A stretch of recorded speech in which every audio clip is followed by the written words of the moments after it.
बोले खोलत पोल। राजकुमार लक्ष्मण बिंदुवार जितनी चर्चा मेरे द्वारा जो घोषणा हुई सहस बाहु सम स्वरूप मोरा। तो राजकुमार लक्ष्मण का चिंतन ये है कि ये समता नहीं हो सकती। राजकुमार लक्ष्मण का कहना है कि धनुष तोड़ने वाला सदाचारी है और सहस्त्राबाहु दुराचारी है, तो ये समता नहीं हो सकती। तो राजकुमार लक्ष्मण पहली बात तो ये है, तुम्हारा उत्तर तो इतने में ही पूरा हो जाता है कि मैं जब धनुष तोड़ने वाले को देखूंगा, जब वह मेरे सामने आएगा, तब यह निर्णय होगा कि वह सदाचारी है कि दुराचारी है। अभी मेरी दृष्टि में वो एक शत्रु है और शत्रु से अधिक कुछ नहीं है। और रही बात, अगर इसी चर्चा को आगे बढ़ाऊं तो ये पहली बार नहीं है जो ऐसी उपमा करी गई है। क्या सदाचारी व्यक्ति, सीधे सवाल कर रहा हूं आपसे और आपसे भी, क्या एक सदाचारी व्यक्ति कभी दुराचारी नहीं हो सकता? हो सकता है कल तक जिसे आप सदाचारी समझते थे, सुबह उसका कोई ऐसा कांड खुल जाए कि आप समझें। और ऐसा आजकल हो भी रहा है, नित्य देखने को मिलता है, खबर में पढ़ने को मिलता है कि ये, अरे सोचते हैं ये तो बड़ा सदाचारी व्यक्ति था, आज ये क्या खबर सुनने में आ रही है। तो सदाचारी व्यक्ति भी कभी भी दुराचारी बन सकता है, और जिसे हम दुराचारी समझते हैं, हो सकता है वह उसे सुधरने में समय न लगे, वह सदाचारी बन जाए।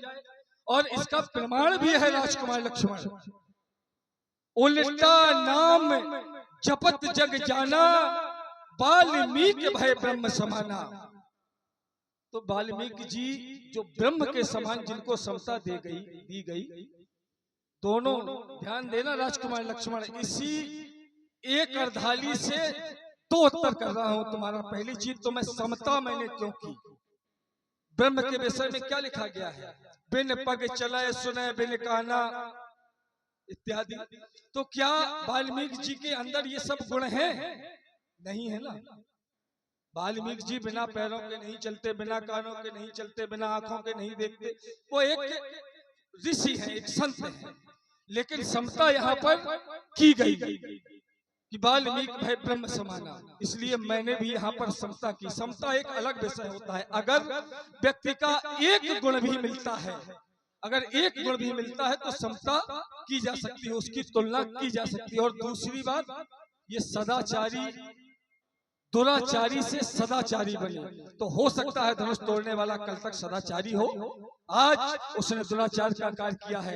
यहाँ पर मार्सदधीश की अस्थियों से निर्मित इस धनुष का खंडन किया है। दूसरी बात, राजकुमार लक्ष्मण ने एक और बिंदु रखा था कि न तुम्हारे जय सब राजा मेरी तरफ से कह दिया गया। लेकिन पहले इस बात पर भी तो विचार करते कि कब मारे जाएंगे। मैंने समय दिया पहले जब घोषणा की कि जो अपराधी व्यक्ति है वह समाज को छोड़ करके अलग हो जाए, वह नहीं हुआ। फिर मैंने एक और घोषणा की कि समाज उसे छोड़ करके अलग हो जाए। तो बेटा राजकुमार, अपराधी व्यक्ति का साथ देने वाला व्यक्ति भी बराबर का अपराधी होता है। अगर आज भी अगर कोई अपराधी को शरण देते हैं आप, तो आपको भी अपराध की श्रेणी में ही रखा जाएगा। इसलिए जो तुम ये साधु राजा और दुष्ट राजा गिनवा रहे हो, ये अगर अपराधी का साथ दे रहे हैं तो ये मेरी दृष्टि में अपराधी हो गए। इसलिए ये हुआ तुम्हारे दूसरे बिंदु का उत्तर। तीसरा बिंदु राजकुमार लक्ष्मण की ओर से आया, एक तो बहुत लंबा कर देता है। दूसरा बिंदु आया कि बहु धनु ही तोरी लड़काई, कबहु ना सृस कीन गोसाई। तो ये बताओ बेटा कि जैसा अपराध होगा क्रोध वैसा किया जाएगा ना, जैसा अपराध वैसा क्रोध, जैसा अपराध वैसा दंड। अब आप किसी को डंडा से मारो, आप किसी को डंडा से मारो तो जो धारा लगेगी वो कौन सी लगेगी, डंडा की लगेगी। और किसी को अगर धारदार हथियार से मारो तो धारा कौन सी लगेगी, सुन लिया। तो वहां भी क्रोध किया गया, नहीं तो वो नहीं कापा हूं ना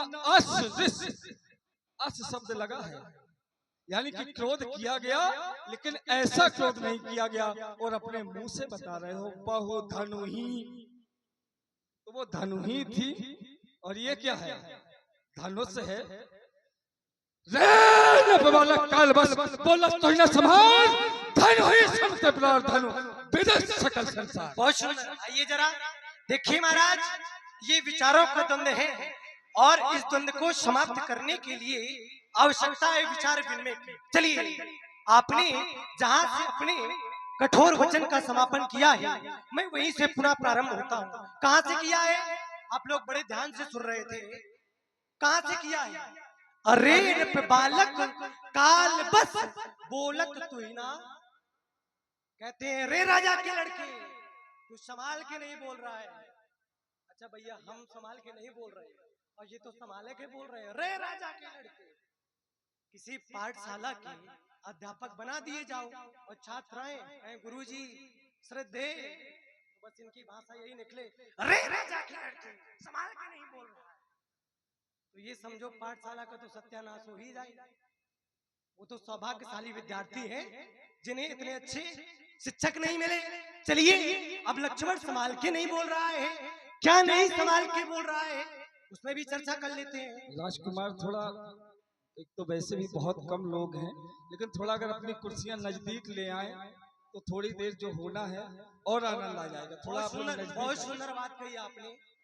40 लोगों से अच्छे हैं 4 लोग, लेकिन अच्छे हो और शुद्धि हो, सुनने वाले हो, तो बड़ा आनंद आता है। चलिए, आप कह रहे हैं लक्ष्मण संभाल के नहीं बोलता है, तो मैं संभाल के क्या नहीं बोलता हूँ? मैंने कहा था बहुधन ही तोरी लड़काई कबहु न असरिस कीन गोसाई। गोसाई माने गो नाम इंद्री का, साई नाम स्वामी का, जो इंद्रियों पर विजय प्राप्त कर ले, अर्थात यतेंद्री, जिसने अपने मन को अधीन कर लिया हो। हमने इतने अच्छे शब्द का प्रयोग किया था, यतेंद्री, गोसाई, पूज्यपात, प्रातः स्मरणीय, तो कहते हैं संभाल के नहीं बोलता, और आप तो संभाले के बोल रहे हो। ठीक ठीक है। दूसरी बात, इनके दृष्टि में संभाल के ना बोलना, मुस्कुरा करके बोलना। भाई सुने मुनि बचन लखन मुस्काने, तो इनको ये लग रहा है कि लक्ष्मण मुस्कुरा करके बोल रहा है तो ये हमारा अपमान कर रहा है। तो महाराज, मुस्कुरा करके बोलना भी कोई अपमान नहीं है। आपके भोले बाबा स्वयं मुस्कुरा करके बोलते हैं। बोले भैंस महेश, तब सब विज्ञ लोग बैठे हैं। तो महाराज, लक्ष्मण आपको संभाल के बोल रहा है, संभाल के आप नहीं बोल रहे हैं और कह रहे हैं लक्ष्मण संभाल के नहीं बोलता। आइए, मैंने जो बिंदु रखे थे, क्योंकि वार्ता लंबी ना हो, थोड़े थोड़े में होता चलेगा तो सभी को बड़ा आनंद आएगा। मैंने जो बिंदु रखे थे महाराज, मेरी बात अभी भी वही है। मेरा पहला बिंदु था कि सहस्त्रबाहु अर्जुन में और धनुष तोड़ने वाले में, दोनों में समानता नहीं है, दोनों में भिन्नता है। मैंने आपको बताया था कि एक तरफ सदाचारी और एक तरफ अत्याचारी, तो क्या दोनों में समानता है? तो पंडित जी का उत्तर आया, बोले क्या सदाचारी दुराचारी नहीं बन सकता है? ज्यादा समय नहीं लगता है। प्राय आजकल हम देखते हैं खबरें, और बहुत बढ़िया जोड़ा अपने साधुवाद है आपको। इन्होंने एक उदाहरण दिया वाल्मीकि जी का। वही वाल्मीकि जी पहले चोर हुआ करते थे, लूटपाट किया करते थे, लेकिन ईश्वर कृपा हुई, उल्टा नाम जगत जब जाना वाल्मीकि भाई ब्रह्म समाना, ब्रह्म समाना। लेकिन बात का उत्तर अभी भी नहीं हुआ। ब्रह्म समाना, ब्रह्म के समान हुए, ना कि ब्रह्म हो गए। फिर मेरी बात वही खड़ी है। भाई वाल्मीकि जी दुराचारी थे और सदाचारी में परिवर्तित हो गए, तो क्या वाल्मीकि जी ब्रह्म बन गए? क्या ब्रह्म के समान हुए, ना कि वो ब्रह्म है। ब्रह्म के समान होना और ब्रह्म होना, दोनों में अंतर है। आपने उदाहरण भी दिया था कि ब्रह्म के लक्षण होते हैं बिन पद चले, सुने बिन काना, कर बिन कर्म, करे बिन आनंद रहित, सकल रस भोगी, बिन बानी, वक्ता बड़ योगी। तो ये ब्रह्म के लक्षण है। लेकिन वाल्मीकि जी ब्रह्म नहीं है महाराज। वाल्मीकि जी ब्रह्म के समान है, ना कि ब्रह्म। तो मेरी बात अभी भी वही है। चलिए एक नया बिंदु आपको और देता हूं। हमारी और आपकी जो लड़ाई है वो कोई मनमुखी लड़ाई नहीं है। हमारी और आपकी लड़ाई है शब्दों की और शास्त्र की। और ध्यान रखना महाराज, आज आर पार की लड़ाई है। आज ये तो फंसे हो चक्कर में। तो ये मान के चलिए हमारी आपकी जो लड़ाई है धनुष के टूट जाने पर, धनुष टूट गया और आपके भगवान भोलेनाथ का धनुष है, आप इसलिए विरोध कर रहे हैं। अच्छा भैया ये बताओ, ईमानदारी से उत्तर करना, अगर भोलेनाथ को ये धनुष इतना ही प्यारा होता, ये धनुष इतना ही अच्छा होता, तो भोलेनाथ के पास होना चाहिए, शंकर बाबा के पास रहना चाहिए धनुष। या मिथिला में पड़ा क्या कर रहा है? जैसे हमें कोई वस्तु अत्यधिक प्रिय हो तो हमारे पास रहेगी कि हम उसको किसी को दे देंगे। प्रिय वस्तु को व्यक्ति अपने पास रखता है, लेकिन भोले बाबा ने तो धनुष को अपने पास नहीं रखा। अब क्यों नहीं रखा, आइए मैं वो भी बताता हूं आपको। भाई जिस समय भगवान भोलेनाथ युद्ध के लिए गए, भगवान विष्णु सामने थे, तो भगवान विष्णु ने जैसे ही हुंकार भरी तो ये धनुष शिथिल पड़ गया, धनुष नहीं चला। भोलेनाथ को आ गया क्रोध, भोलेनाथ ने क्रोध में इसका त्याग कर दिया और ये धनुष देवराज इंद्र को दे दिया। फिर देवराज इंद्र के यहाँ से ये महाराज जनक के यहाँ आया। त्यागी हुई वस्तु पर क्या कोई मतलब निकलता है क्या? अगर भोलेनाथ को इतना ही प्रिय था ये धनुष, तो भोलेनाथ के पास में होना चाहिए, कहीं मिथिला में पड़ा है। भाई आप जिसका विरोध कर रहे हो, आप जिसके चक्कर में लड़ रहे हो, उसका ही कोई महत्व नहीं है। ये धनुष कोई मतलब का नहीं है, निष्क्रिय आयुध है। और हमारी दृष्टि में भाई हमने कहा था बहुधन ही तोरी लड़काई कबहू न श्रेष्ठिन गोसाई, तो हमारी दृष्टि में धनु ही और धनुष सब समान के हैं। कैसे? क्योंकि आयुध जब तक चलते हैं, जब तक सक्रिय रहते हैं, तब तक उनमें समानता है। आयुधों को तब तक छोटा और बड़ा गिना जाता है, लेकिन जब आयुध निष्क्रिय हो जाते हैं तो सब एक ही समान के हो जाते हैं। निष्क्रिय आयुध है तो ये भी एक ही समान का है। इसका बहुत छोटा सा उत्तर है, हमरे जाना सुनहु देव शब धनुष समाना, काचित लाभ जीर्ण धन तोरे, देखा राम नयन के भोरे, छुअट टूट रघुपति न दोषु, मुनिविन काज करी कतरोषु। आपने जो प्रश्न रखा था कि रे राजा के लड़के तू काल के बस है, अरे बालक काल बस बोलत तू ही ना क्षमा। तो महाराज लक्ष्मण तो काल बस नहीं हो सकता है, बड़ा सीधा सा उत्तर है इसका। अकाल मृत्यु वो मरे जो काम करे चंडाल का, और काल भी उसका क्या करे जो भक्त हो। तो हमारा काल बाल बाका कौशलेश सुत लक्ष्मण रामा, काल ही जीत सके संग्रामा। तो हमारा काल कुछ करने वाला नहीं है। राजकुमार लक्ष्मण ने कहा कि वाल्मीकि भय ब्रह्म समाना। कह रहे हो वो ब्रह्म थोड़ी हो गए हैं, वाल्मीकि ब्रह्म के समान हुए हैं। क्या बातें करता है। तो मैं क्या कह रहा हूँ कि धनुष तोड़ने वाला सहस्त्रबाहु अर्जुन है। अरे मैं भी तो वही कह रहा हूँ, सहस्त्र बाहु सम स्वरूप मोरा। अरे तो समानता तो मैं भी कर रहा हूँ, कह रहा हूँ प्रश्न कह रहा है, प्रश्न ज्यों का त्यों खड़ा है। अरे समान वहां भी है और समान यहाँ भी है। दूसरी बात राजकुमार लक्ष्मण ने कहा कि आप कह रहे हैं रे, क्या कोई रे कोई गाली है क्या? रे भो अरे ये सब व्याकरण के संबोधन के शब्द हैं राजकुमार लक्ष्मण। आचार्य जी बैठे हैं, सिर भी हिला रहे हैं, बता रहे हैं, व्याकरण पढ़ाते हैं आचार्य जी। तो ये व्याकरण के संबोधन शब्द हैं, ये कोई गाली नहीं है।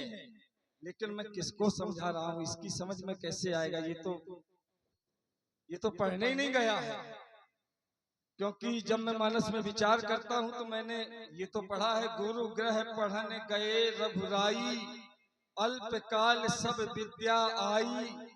तो मैंने बहुत ढूंढा लेकिन मुझे ये नहीं कहीं लिखा मिला कि गुरु ग्रह पढ़ने गए लखनाई और बहुत देर में विद्या आई। अल्पकाल क्या बहुत देर ही में आ जाती, तो ये कहीं उल्लेख नहीं मिला मुझे इसका। खैर कोई बात नहीं, ये तो अंगूठा छाप है, मैं तो इसको अंगूठा छाप कहूंगा क्योंकि इसकी बातें भी सब अंगूठा छाप की ही हैं। और एक बात और राजकुमार लक्ष्मण ने बार बार जोर दे करके मुझसे कहा कि ये धनुष अब निष्क्रिय धनुष है, और जो चीज निष्क्रिय हो जाती है उसका कोई कार्य नहीं। ये लक्ष्मण की दृष्टि में है, कह रहे वो फिर धनु की समान में आ गया। तो इसका मतलब राजकुमार लक्ष्मण तुम्हारे पिताजी का भी तो चौथापन चल रहा है ना, सही अभी कुछ दिन चल रहे होंगे हाथ पैर, तो जब तुम्हारे पिताजी का बुढ़ापा आ जाएगा तो वो भी तुम्हें निष्क्रिय समझ लोगे क्या? अरे उसका बलिदान याद करो, महर्षि दधीच का। जिस समय इस धनुष का निर्माण हो रहा था तो 3.5 धनुष इससे बनाए गए थे, अजगौ, गांडीव, सारंग और वज्र। जब उन 3 धनुषों का निर्माण हो गया, अंत में इस धनुष का निर्माण का कार्य चल रहा था। जिस समय इस धनुष का निर्माण हो रहा था, शरीर की पूरी अस्थियां लग चुकी थी। महर्षि दधीच ने अपने प्राण अपनी नाक में धारण कर रखे थे, लेकिन जैसे ही विश्वकर्मा भगवान इस धनुष को जोड़े तो आपने आज भी देखा होगा शेषनाग की फुसकार से उस समय धनुष जोड़ रहा था। तो जैसे ही शेषनाग फुसकार लगाए तो वो जुड़ तो जाए, लेकिन उनका फन उसी के ऊपर गिर जाए।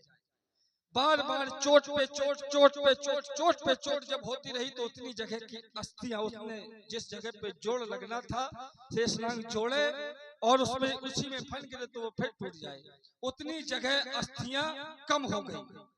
जब वो अस्थियां कम हो गई तो सब संतों के समाज में ये हो गया कि क्योंकि इसी धनुष से त्रिपुरासुर का अंत होना था, तो ये हो गया कि अब तो बहुत गलत काम हो गया। अब तो महर्षि दधीच की अस्थियां भी नहीं बची, अब तो शेष केवल नाक में उनके प्राण शेष हैं, अब तो उनकी अस्थियां भी नहीं बची, तो इस धनुष का अब निर्माण कार्य पूरा नहीं हो पाएगा।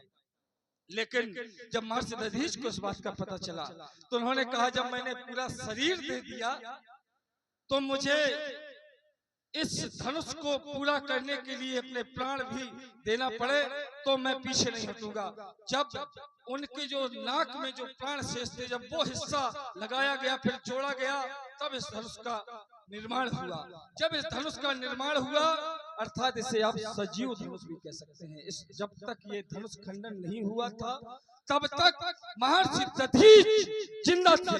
आज मेरे क्रोध का सबसे बड़ा कारण यह है, राजा जनक के ऊपर मैंने क्रोध किया, मैंने राम के ऊपर क्रोध नहीं किया, मैंने लक्ष्मण तुम्हारे ऊपर क्रोध नहीं किया। मेरा क्रोध राजा जनक के ऊपर इसलिए था।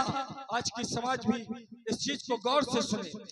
क्या किसी ब्रह्म ऋषि की हत्या के साथ अगर किसी कन्या का विवाह संपन्न हो, किसी ब्रह्म ऋषि की हत्या अगर शर्त ये हो कि इस कन्या का विवाह तब होगा जब इस ऋषि की हत्या की जाए, तो क्या वो कन्या पूरे जीवन में सुख पा सकती है? जिसका आधार ही, जिसके विवाह का आधार ही ब्रह्म हत्या है, उस कन्या को जीवन में सुख प्राप्त नहीं हो सकता। इसलिए मैं विरोध कर रहा था, इसलिए मैं जनक के ऊपर क्रोध कर रहा था। और रही बात क्रोध की, बार बार पूछ रहे हो कि क्रोध, तो राजकुमार लक्ष्मण, क्रोध 3 प्रकार के होते हैं। पहला क्रोध करुणामय क्रोध, दूसरा क्रोध वात्सल्यमय क्रोध, तीसरा क्रोध आवृत्तिमय क्रोध। वात्सल्यमय क्रोध तब किया जाता है जब कोई छोटे बच्चा कोई नुकसान कर देता है, कोई चीज नष्ट कर देता है, क्रोध तो वहां भी आता है। लेकिन उस क्रोध को वात्सल्यमय क्रोध कहते हैं। करुणामय क्रोध, जब कोई आपकी श्रद्धा से ओतप्रोत वस्तु या आपकी प्रिय वस्तु नष्ट हो जाती है, वहां पे जो क्रोध उत्पन्न होता है उसे करुणामयी क्रोध कहा जाता है। और जब कोई शत्रु आपके सन्मुख आ जाता है, उस शत्रु को देख करके आपको क्रोध उत्पन्न होता है, उससे आवृत्तिमय क्रोध कहा जाता है। आज राजकुमार लक्ष्मण, मुझे यहाँ पर तीनों क्रोध करने पड़ रहे हैं। विडंबना ये है क्योंकि धनुष तोड़ने वाले के पक्ष से एक बालक आकर के खड़ा हुआ है और मुझसे बहस कर रहा है, इसलिए मुझे वात्सल्यमयी क्रोध करना पड़ रहा है। मेरे पूज्य गुरुदेव भगवान के धनुष का खंडन हुआ है, बहुत सुंदर। इसलिए मुझे करुणामयी क्रोध करना पड़ रहा है। और अपराधी शत्रु का मित्र भी शत्रु के बराबर होता है, इसलिए मुझे यहाँ पर आवृत्तिमय क्रोध करना पड़ रहा है। चलिए, बहुत सुंदर। वार्ता लंबी ना हो, थोड़े थोड़े में होता चले। महाराज, आप तो हमारे ही जाल में आके फंस गए। बताइए, कह रहे क्रोध 3 प्रकार के होते हैं और क्रोध का इनने उदाहरण भी दिया। इनकी दृष्टि में क्रोध करना बहुत अच्छी बात है। महाराज, क्रोध अच्छा नहीं है, व्यक्ति को क्रोध नहीं करना चाहिए और आपके लिए तो विशेषकर हानिकारक है। भाई, मुनि, साधु, संत अगर ये क्रोध करें तो सब बेकार है। क्रोध से होता क्या है? तो एक सूत्र आया, क्रोधाति भवति सम्मोहात्, सम्मोहात् स्मृति विभ्रमा, स्मृति विषादि बुद्धिनाशो, बुद्धिनाशात् प्रश्यति। ये क्रोध से होने वाला दुष्प्रभाव है। संतों के लिए, ऋषियों के लिए क्रोध बिल्कुल हानिकारक है। आपको क्रोध नहीं करना चाहिए। अच्छा, लक्ष्मण क्रोध करे तब तो ठीक। भाई, हमारा वर्ण है क्षत्रि, हमें क्षत्रि और आप है ब्राह्मण। क्षत्रिय धर्म की पहचान उसकी सूर्यवीरता, उसका पराक्रम है। लेकिन ब्राह्मण वही श्रेष्ठ है जो ज्ञान में श्रेष्ठ। तो ज्ञान में श्रेष्ठ बनो, क्रोध में श्रेष्ठ ना बनो, क्योंकि क्रोध आपके लिए हानिकारक है। हम क्रोध करें तब तो ठीक, क्योंकि हमारी पहचान ही क्रोध से है। शौर्यम तेजम धृतिदक्षम युद्धे चापणायणम दानमीश्वर भावजम क्षत्रिय कर्म स्वभावजम। तो क्षत्रिय धर्म की विशेषता उसके क्रोध पर है।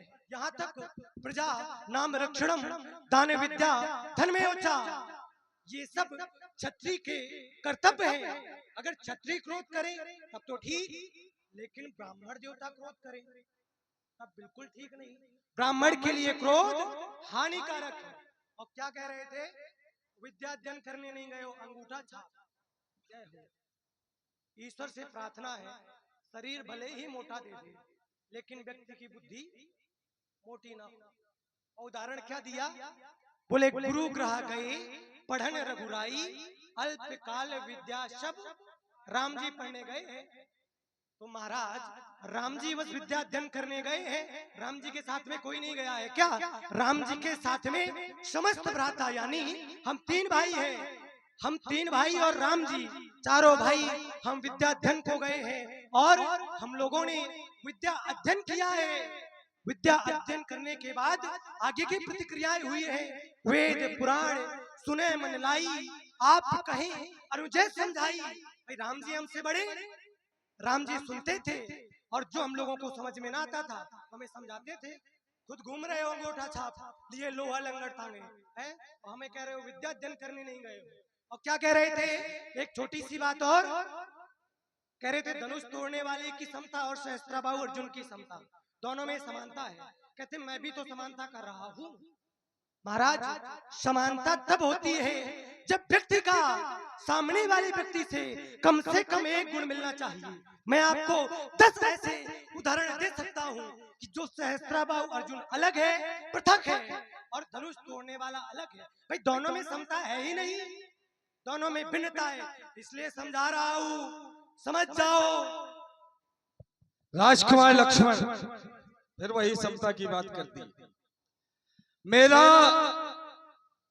यहाँ पर जो आगमन हुआ, क्यों हुआ?